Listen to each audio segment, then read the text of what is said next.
I want to talk a little bit today about the demise of meritocracy.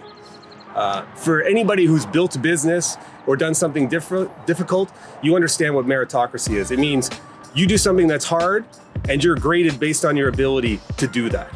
And meritocracy is what has built empires, built countries, built systems, built companies, firms, sports teams. Unfortunately, the politically correct woke crowd is trying to remove meritocracy. And by way of example, I can say, I saw a recent article about the American Bar Association wants to remove the LSAT. For those of you who don't know what the LSAT is, it is a very, very difficult standardized test that you can't cheat. You can't go to your social studies or gender studies professor and ask them to help you get a high mark on it. So when you get into law school, you have high marks and you have your LSAT score.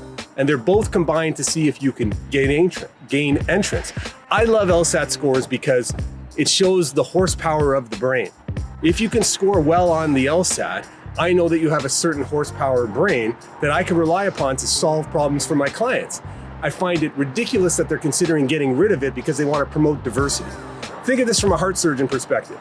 Do you want your heart surgeon to have been qualified as a heart surgeon without any meritocracy, without any qualifications because they want to promote diversity in heart surgeons? Why would we do that in law? When people hire a lawyer, their life is at stake. They need to know that they're paying this ridiculously high amount of money for somebody who actually earned it because they're capable, not because they fit into a category that some organization wants to promote. That's the opposite of meritocracy. And I hope that if that debate comes to Canada, that we're going to look very hard at it and keep the LSAT, because to me, it's the one thing that can't be manipulated by rich parents, by kissing up to professors. A lot of these marks are people just writing what the professor wants. My daughter is in a social studies class at a university in Ontario here, and she wrote one of the most interesting essays I've ever seen and got her lowest mark, and I encouraged her to do it. But she said, no, Dad, everybody in class knows if we don't write what the prof says, we'll get a low mark.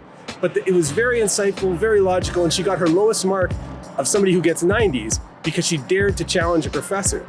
So if you're letting people in on marks, well, then you're encouraging people who just write what professors want, and that's not intellectual critical thinking that allows us to solve problems. So keep the LSAT and insist on high standards in everybody you hire, because meritocracy is good when you're hiring somebody who's going to fix your problems and save your life.